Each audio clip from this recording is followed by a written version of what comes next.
Engelbert has broken her silence about Caitlin Clark injuries and the WNBA physicality. Whispers have become alarms, and the alarms have now become sirens. For months, fans said Caitlin Clark was being targeted. For months, clips went viral showing her slammed to the floor, shoved off screens, hacked in the paint, and left without calls. For months, people said something wasn't right, and league officials brushed it off. Commentators argued about whether fans were exaggerating, and the commissioner herself downplayed officiating complaints. Arrived. That is Kathy, the biggest gangster on the planet, has responded to everything that has transpired this basketball season. One being the injuries to superstar players such as Caitlin Clark and many others. Another being the WNBA officiating. Now, this is arguably the worst season in the league history for the WNBA referee. But now with this audio leak, everything changes, because this isn't just suspicion. It isn't just perception. If this recording is authentic, it is confirmation that the commissioner of the WNBA, Kathy Engelbert, directed referees to treat Clark differently. And if that is true, the league has crossed a line that no sports league can survive crossing. What once felt like conspiracy now feels like proof. And that proof doesn't just sting. It burns a hole in the WNBA's credibility.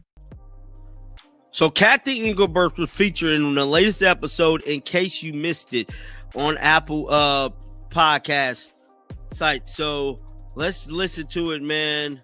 Let's see. Yeah, and this season in particular, several key stars have missed some games, and the Indiana Fever are on the path to make a postseason berth as well, clinching a spot, but without their star Caitlin Clark.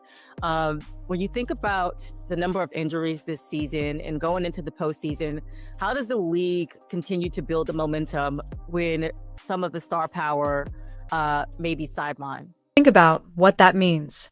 Caitlin Clark, just 2 years into her professional career, is no longer just an athlete. She's a symbol. She pulled the WNBA out of the shadows of niche viewership and into NBA arenas packed with fans. She broke attendance records. She smashed TV rating ceilings. She sold out jerseys faster than manufacturers could produce them. ESPN and ABC cleared programming because her games were guaranteed eyeballs in a way no WNBA product had ever been before. This before injuries are it's one of the toughest things in sports. But the reality is you're already seeing it in the NFL. There's high profile ones in other sports, and it's totally unfortunate that we've had high profile injuries this year. Our data shows it's about, the same injury rates as last year, but I know that doesn't make anyone feel any better.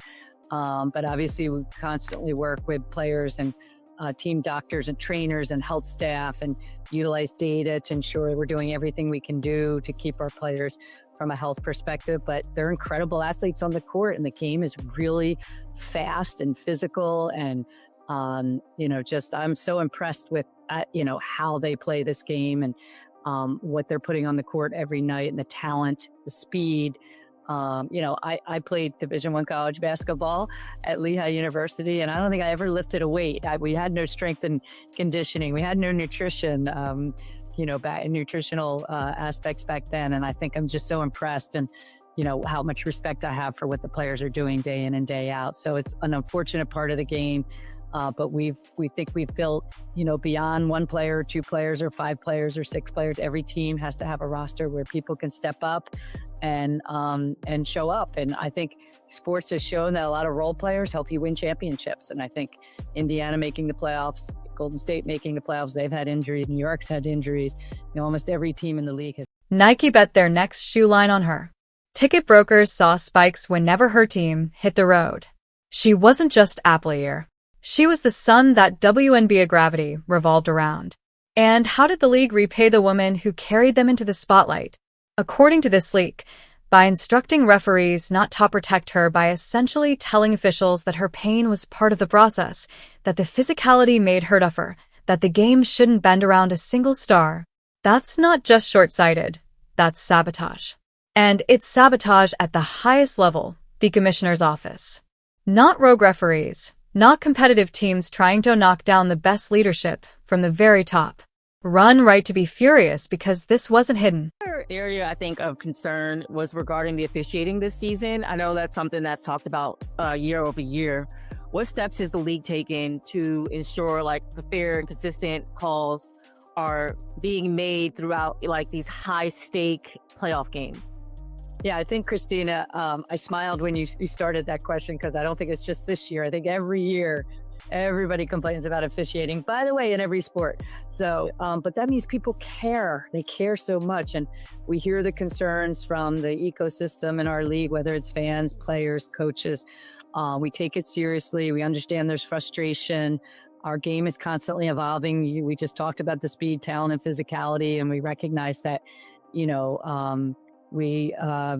as leagues change and rules change and players get bigger and stronger and faster, and the officiating needs to change. So as our game evolves, we'll continue to work hard on officiating. We do have a thorough process. I didn't know this until I came into a league, because I was one of those complaining about officiating in all sports before I became a commissioner. But thorough process to becoming an official, extensive training and education, but also the accountability on a nightly basis. Every single game, every single play, call or non-call, is reviewed.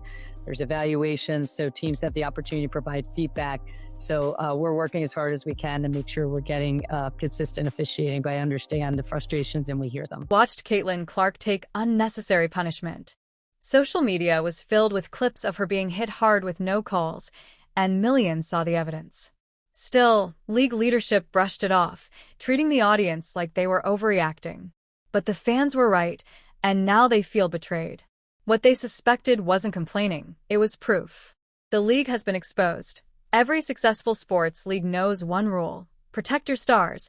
**** Stars bring in fans, sponsors, and money. That's why the NBA changed rules to protect scorers like Jordan, Kobe, and LeBron. The NFL protects quarterbacks with strict penalties. Soccer referees guard global icons like Messi and Ronaldo because no one pays to see them carried off injured. Protecting stars isn't favoritism, it's smart business. But if this leaked recording is true, the WNBA flipped that logic. Instead of protecting Clark, they allegedly used referees to target her. Why? Insecurity. The league feared becoming the Caitlin Clark show. Instead of embracing her success, they tried to shrink it. That's not leadership, it's fear. Look at the NBA's history. The Pistons invented the Jordan rules to rough him up, but that came from rival teams, not the league itself. The NBA, on the other hand, leaned into Jordan, marketed him, and built a global empire on his back. Protect your star, and your star protects you. Clark could have been the WNBA's Jordan. She could have tripled its value, brought in major sponsors, new TV deals, and a worldwide audience.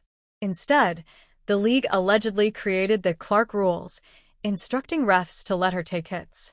That's not growth, it's self-destruction. The consequences go beyond marketing. Clark already shut down her season with injuries. Fans thought it was bad luck, but now they wonder, were those injuries made worse because refs were told not to protect her? Every fall and shove feels different under that light. Even Candace Parker's earlier advice for Clark not to rush back now seems like a warning. *, don't sacrifice your career for a league that won't protect you. Sponsors are watching closely. ESPN built shows around Clark. Nike invested millions in her brand. Companies hate instability, and nothing screams instability more than a league sabotaging its own star. If advertisers pull out, the WNBA loses its biggest lifeline. The scandal could also reach Congress. Sports scandals, doping, gambling, discrimination have landed in hearings before. If lawmakers see proof the commissioner encouraged unfair treatment, this could blow up on Capitol Hill. Meanwhile, overseas leagues are ready. Teams in Europe, Australia, and China would give Clark first-class treatment, huge contracts, and build their marketing around her. At only 23, with endorsements and wealth already secured, why should she bleed for a league that treats her as a problem? If she walks away, the WNBA collapses overnight.